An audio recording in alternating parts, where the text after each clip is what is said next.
ಎಲ್ಲರಿಗೂ ಗೌರಿ ಗಣೇಶ ಹಬ್ಬದ ಶುಭಾಶಯಗಳು. ಬನ್ನಿ ಫ್ರೆಂಡ್ಸ್, ಇವತ್ತು ಅತ್ಯಂತ ಸರಳವಾದ ರೀತಿಯಲ್ಲಿ ನಾವು ಗಣೇಶನಿಗೆ ಕೂರಿಸುವ ಡೆಕೋರೇಷನನ್ನು ತೋರಿಸ್ತಾ ಇದ್ದೀವಿ. ಮೊದಲಿಗೆ ನಾವು ಈ ಥರ ಪೀಠವನ್ನು ರೆಡಿ ಮಾಡಿಕೊಂಡು ಅದಕ್ಕೆ ಹೂವು ಎಲೆಗಳಿಂದ ಡೆಕೋರೇಷನ್ನ ಮಾಡ್ತಾ ಇದ್ದೀವಿ. ನಿಮ್ಮ ಮನೆಯಲ್ಲಿರುವ ವಸ್ತುಗಳಿಂದಲೇ ನೀವು ತಯಾರು ಮಾಡ್ಬೋದು. ಬೇರೆ ಬೇರೆ ಹೊಸದಾಗಿ ತರುವಂತಹ ಅವಶ್ಯಕತೆ ಇಲ್ಲ. ನೋಡಿ, ಈ ಥರ ನಾವು ಗಣೇಶನ ಕೂರಿಸುವ ನಾಳೆ ಸ್ವರ್ಣಗೌರಿ ಪೂಜೆ ಹಾಗೂ ಗಣೇಶನ ಕೂರಿಸುವ ಡೆಕೋರೇಷನ್. ನಮ್ಮ ಮನೆಯಲ್ಲಿ ಜಾಗ ಇಲ್ಲ, ತುಂಬ 5 ದಿನ ನಾವು ಪೂಜೆ ಮಾಡಬೇಕು, ಗಣೇಶನಿಗೆ ಅತ್ಯಂತ ಸುಂದರವಾಗಿ ಡೆಕೋರೇಷನ್ ಮಾಡಬೇಕು ಅನ್ನುವಂತಹ ಎಲ್ಲ ನಮ್ಮ ಅಕ್ಕ ತಂಗಿಯಂದಿರು ಈ ಸರಳವಾದ ಪೂಜೆಯನ್ನು ನೋಡಿ ನೀವು ಈ ರೀತಿ ಮಾಡಿರಿ. ನಾವು ಏನು ಹೊಸದಾಗಿ ಮಾರ್ಕೆಟಿಂದ ತಂದೇ ಇಲ್ಲ, ಎಲ್ಲ ನಾವು ಮನೆಯಲ್ಲಿರುವಂತಹ ವಸ್ತುಗಳಿಂದ ನಾವು ಈ ಡೆಕೋರೇಷನ್ನ ಮುಗಿಸ್ತಾ ಇದ್ದೀವಿ. ನೋಡಿ ಎಷ್ಟು ಸುಂದರವಾಗಿ ಕಾಣಿಸ್ತಾ ಇದೆ. ಮೊದಲಿಗೆ ಎಲ್ಲ ಪೂಜೆಗಳಲ್ಲಿ ಪ್ರಪ್ರಥಮನಾದ ಮಹಾಗಣಪತಿಗೆ ನಾಳೆ ಹುಟ್ಟಿದ ದಿನ.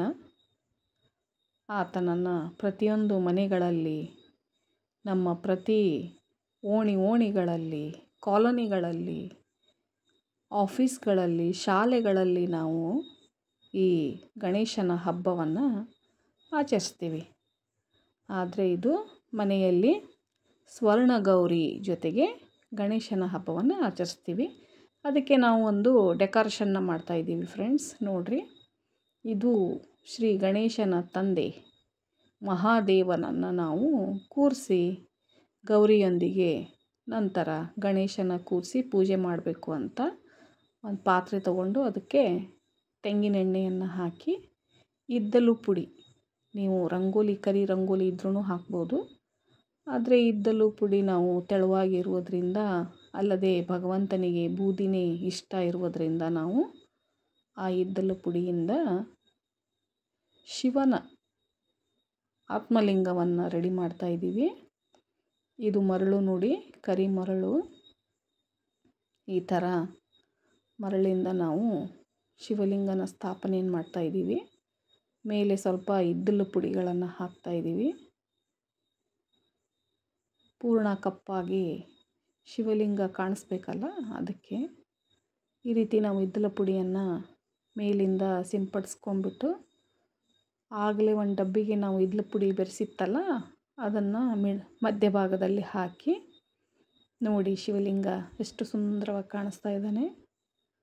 ಅದಕ್ಕೆ ನಾವು ಹೂವಿಂದ ಅಲಂಕಾರವನ್ನು ಮಾಡ್ತಾಯಿದ್ದೀವಿ. ನೋಡಿ, ಥೇಟ್ ನಮ್ಮ ಶಿವಲಿಂಗ. ಸೊ ಪಕ್ಕಕ್ಕೆ ಗೌರಿಯನ್ನು ಕೂರಿಸ್ತಾ ಇದ್ದೀವಿ. ನೋಡಿರಿ, ನಮ್ಮ ಮನೆ ಗೌರಿ ಹೆಂಗಿದ್ದಾಳೆ. ಅವಳಿಗೂ ಸ್ವಲ್ಪ ಎಲ್ಲ ಅಲಂಕಾರ ಮಾಡಿ ಶಿವನೊಂದಿಗೆ ನಾವು ಕೂರಿಸ್ತಾ ಇದ್ದೀವಿ. ನೋಡಿ ಫ್ರೆಂಡ್ಸ್, ಎಷ್ಟು ಸುಂದರವಾಗಿ ಕಾಣಿಸ್ತಾ ಇದೆ ಪೂಜೆಗೆ.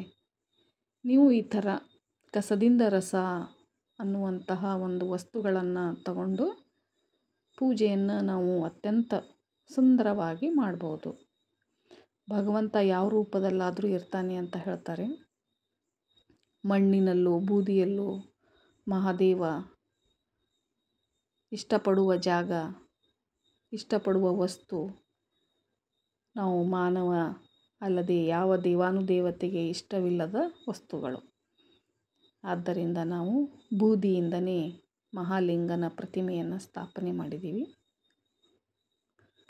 ನೋಡಿ ಫ್ರೆಂಡ್ಸ್, ಈ ಭೂತಿ ನಮ್ಮ ಪರಮಾತ್ಮನಿಗೆ 3 ಬಟ್ಟು ಈ ಭೂತಿ ಅಂತ ಹೇಳ್ತಾರೆ. ಅದಕ್ಕೊಂದು ಹಾಡು ಇದೆ. 3 ಬಟ್ಟು ಆ ಈ ಭೂತಿ ಒಳಗ ಮಲ್ಲಯ್ಯ ಇರ್ತಾನ, ಹಣೆ ಮ್ಯಾಗ ಹಚ್ಚಿದ ವಿಭೂತಿಯಲ್ಲಿ ಕುಲು ಕುಲು ನಗುತ್ತಾನ ನಮಗ ಕೈ ಮಾಡಿ ಕರಿತಾನ. ಇಷ್ಟು ಚಂದ ಈ ವಿಭೂತಿಗೆ ವರ್ಣನೆ ಮಾಡಿ ಹಾಡಿದ್ದಾರೆ ನಮ್ಮ ಕಲಾಕೃತಿಯನ್ನು ಹೊಂದಿರುವಂತಹ ನಮ್ಮ ಕನ್ನಡಿಗರು. ನೋಡಿ ಫ್ರೆಂಡ್ಸ್, ನಾವು ಎಷ್ಟು ಚಂದ ತಯಾರು ಮಾಡಿದ್ದೀವಿ. ಶಿವಪ್ಪನ ಜೊತೆಗೆ ನಮ್ಮ ಗೌರಿ ಕೂತವಳೆ ನೋಡಿ. ಇದು ಮಹಾಗೌರಿ ಪೂಜೆಗೆ ನಾಳೆ ಬೆಳಗ್ಗೆ ಗಣೇಶ ಆಸನನಾಗ್ತಾನೆ ಕೆಳಗಡೆ. ಅವರ ಕುಟುಂಬ ಪೂರ್ಣಗೊಳ್ಳುತ್ತದೆ. ನೋಡಿ ಎಷ್ಟು ಸುಂದರವಾಗಿದೆ. ಅದಕ್ಕೆ ನಾವು ಬಣ್ಣ ಬಣ್ಣದ ಲೈಟ್ಗಳಿಂದ ಸಿಂಗಾರ ಮಾಡಿದ್ದೇವೆ. ನೀವು ಈ ರೀತಿ ಮಾಡಿ ಗಣಪನ ಪೂಜೆ ಮಾಡಿ ಆತನ ಪ್ರೀತಿಗೆ ಪಾತ್ರರಾಗಿ. ಈ ವಿಡಿಯೋವನ್ನು ವೀಕ್ಷಿಸಿದ ಎಲ್ಲರಿಗೂ ಗೌರಿ ಗಣೇಶ ಹಬ್ಬದ ಶುಭಾಶಯಗಳು. ಎಲ್ಲರೂ ನಮ್ಮ ಚಾನಲನ್ನು ಸಬ್ಸ್ಕ್ರೈಬ್ ಮಾಡಿರಿ, ಶೇರ್ ಮಾಡಿರಿ. Thank you.